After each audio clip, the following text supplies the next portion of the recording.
Welcome back to TalkNorth.com. Thank you for listening. If you can, please download before you listen. It helps our business. I'd also like to thank our producer, Brandon Morton, and let you know if you'd like to sponsor this program or any of the programs on the network, you can reach me at jsouhan47@gmail.com.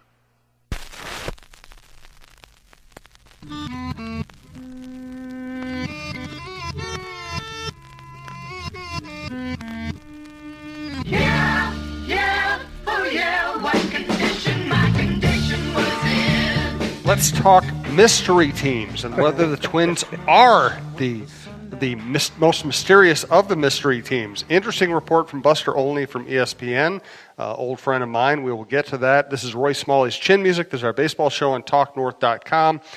Baseball, music, movies, pop culture, whatever we get to, good old baseball stories. We'll get to it all here. Check out TalkNorth.com for all of our shows. Thanks to Barry Coffee, barrycoffee.com, and Tony Hoaglund, your State Farm agent in Champlin. By the way, Tony's new Twitter handle, if you want to check him out, is Insure Champlin. Insure with an I, Champlin. And please remember to download before you listen. Follow us at Talk North Pod for live show information and other things like that. Thanks to our producer, Brandon Morton. And if you'd like to advertise with us, you can reach us at talknorthpodcast@gmail.com. So Buster, who is very credible, and I've known him for decades. He was covering the Yankees when I was covering the Twins back in the 90s. He says that the Twins are the mystery team that is in on Harper and Machado. So take that. I'll just let you take that and run with it any direction in which you care to run. Do you believe it? Do you think it makes sense? Would you do it if you were the Twins? What do you think? I don't know if I believe it, although, what you say about Buster is credible with me. I mean, I trust that you think he's credible. I really don't. I really don't know. He's definitely not a throw it out there unless he's reported it. I mean, he's somebody he trusts in a key position in baseball is telling him this. Yeah. Now, that doesn't mean it's going to come true, but He doesn't make stuff up. Right, and I'll let you make the point that you'll undoubtedly make about the fact that the Twins are in it, but not really in it. But what I think is interesting about it, and again, I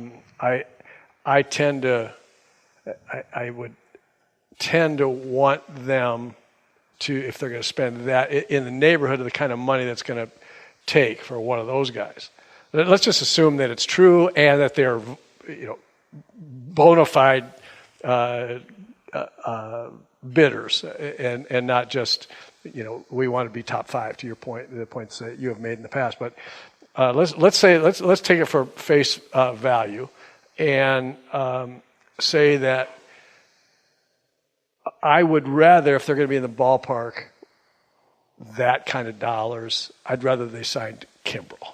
Yep, the point we made on our last show, and I made again in a column this week. Yeah, exactly. I mean, I think that is more of a need for them. But if that's not the case, and if they're serious about one of those guys, then I think it's an interesting question, which one you'd rather have. And for me, on this Twins team, I like Harper. And there's a couple of reasons for that. Not the least of which, I don't know Manny Machado at all. I just know him by watching him on television, some of the stuff that he's done, and it's like, that's not the kind of chemistry that you want. And so I tend to go toward Harper. Not that Harper is an angel by any stretch of the imagination, but on the other hand, a left-handed hitter of that magnitude to go with Sano and Nelson Cruz is really, really interesting to me. And the second part of it is I'd almost like to see them make a 3-team deal where before they made the final offer for Harper, you see what kind of package you can put together for Kepler and somebody, and see if you can get a pitcher. See if you can see what else you can get, because all of a sudden it makes the it makes the price tag or the risk of the price tag on Harper a little bit easier to swallow for me if all of a sudden you really upgraded somewhere else, because now you've got just what we've been saying. They're trying to accumulate bodies, right? They're trying to get enough talent throughout the system where they can make meaningful trades to find one spot or another. Well, if they spend a bunch of money to secure right field for a long time with a guy like Harper, and then are able to turn around and trade, a admittedly promising young player who I don't think he's going to be Brian Harper, but he could turn out to be a significant big league player. You might be able to, to garner a pitcher or somebody else as part of the whole machinery there that makes that kind of intriguing to me. Yeah, and you mentioned Machado. Machado is a phenomenal talent. An infielder with great slugging ability. A great hitter, but it scares the heck out of me when somebody who is making a salary push, who is facing a big free agency year, and who is playing in the postseason, doesn't run balls out, doesn't run hard. And listen, if we want to talk about overall value of a player, I know that's not in the top 5 things you look at. You look at slugging percentage and on-base percentage and power potential and fielding. And I know it's not a top 5 thing. But, man, it just would scare the heck out of me if you're laying out however many $100 million for a player and you don't know if he cares enough to run hard to first base. It just bothers me, and I don't think I don't think chemistry in the clubhouse. I think that's overrated. Just say, look, we're going to put a bunch of guys in there that have great chemistry together. That doesn't turn into wins. The 93 Twins, I covered the 93 Twins. I thought they had great chemistry, and they lost a lot of games. Right. And so that doesn't ensure victories by any stretch of the imagination. But I will tell you that bad chemistry can ensure not winning games.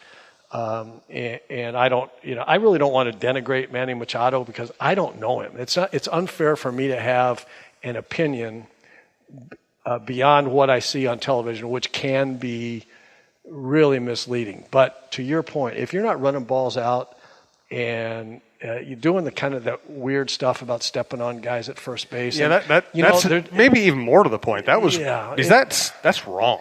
It's so unnecessary, yeah. and so when someone's doing something that is kind of beyond the pale and it's unnecessary. Then you wonder, So for all, he's a wonderful talent. He's a marvelous, marvelous talent. And but if you're talking about one or the other, then I'm looking and saying, okay, where's Machado going to play? He's going to play shortstop. That means Polanco goes to second or. No, you have scope now, so Polanco's might be your super utility guy. Or you trade him, or you trade him, and he's the guy that So I get that, but I would just for the purposes of hot stove league, talking about fun stuff. I think thinking about Harper with in the lineup playing right field every day is interesting. Is interesting to me. They both have a certain kind of arrogance, but I guess I prefer Harper's bravado over Machado's surliness, maybe. Surliness at best. There's a reason why guys were willing to in Boston were willing to throw at him as much as they did. It wasn't just him sliding into Pedroia, and I think it kind of felt like it went beyond that. Like guys had had enough of this guy, and so again, we're probably just fantasizing here, and the Twins aren't really in the market. But it's an interesting concept. The fact that Buster Olney is the one that said it is pretty interesting, and I think in the context of being able then. You have other needs, but you can't really quite trade anybody yet that would get you somebody that would really be important. But you add a Harper to your roster, and all of a sudden some people start becoming available that might might do that. I have another point to make, a couple more points on this topic. We do want to thank Berry Coffee, berrycoffee.com. Let you know that they're going to be sponsoring the Pond Hockey Championship series again this winter. That's the kind of company they are. They've always supported us. They support good works locally. They're very charitable. They're very green. They use coffee beans that are responsibly sourced. They roast the beans locally. They're cool people. They are cool people, and they do a great job of what they do. Steve told me the other day, I have a daughter who is a big espresso drinker, and we were just talking about coffee, and I mentioned that, and he said that's something that I didn't know, and they've got a wide range of commercial espresso equipment, and it's backed up with same-day service, and evidently they're a lot of espresso machine kinds of things can break down, and you wait for a long time for service and stuff like that. And they've got, in this day and age when companies are providing more and more top flight kinds of employee perks in terms of beverages and food and those kinds of things, espresso machines and the one cup at a time, fresh roast, grind, put it in a cup, that we've talked about. More and more that's happening, and it's just classic Berry Coffee, where if you have espresso machines from them and something happens, they're there that day to take care of that. It's just to your point. I mean, that's just kind of company they are. berrycoffee.com. Check them out. And a reminder, you can buy in certain stores, including the Kowalski's down on Lake Street, you can go in and buy their Bull Run blends just by hand. And you can also always go to berrycoffee.com and order whatever you like from them as well. So, Harper or Machado? Machado being an infielder who's a slugger carries a premium. But if you just want to compare them as hitters, they're both 26 years old. Harper is the better hitter. He has just been more productive to date, and he's had a few nagging injuries lately. Last year, two of his last three seasons were, by his standards, just a little off. Whether because he had a lengthy slump or he just wasn't as healthy as you. But his good is incredible. 2015, he's the MVP. OPS of 1.109, which is like Barry Bonds on steroids. 2017, right up there again with incredible numbers. And his bad seasons are not bad. His bad seasons are just not quite full Bryce Harper. He's been on the All-Star team last 4 years, 6 of the last 7, MVP, Rookie of the Year, and he is the definition of an impact hitter, slugger. He, high of 42 home runs, 34 last year. Yeah, in an off year, and I agree with everything you say about him. My bet would be that he bounces back wherever he is. He bounces back in strong fashion. Starting in 2019 for the next 10 years. I mean, 26 years old for that.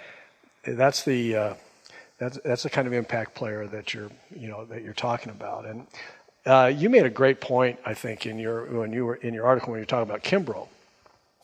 Because we had talked about, and thanks for the column idea, by the way. I appreciate it.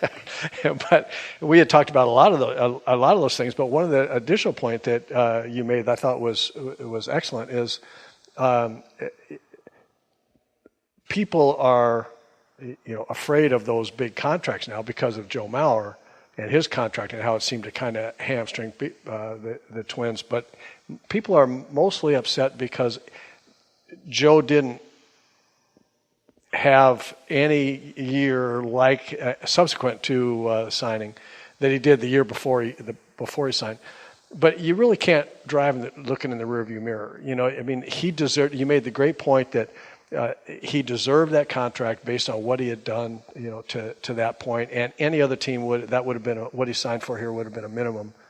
And other teams, have spent an awful lot more money for, as you pointed out, that for guys that weren't as good as Joe was before or after, really. And so I think it would be tough on the Twins to take on a contract of that magnitude, and I don't think they'll do it.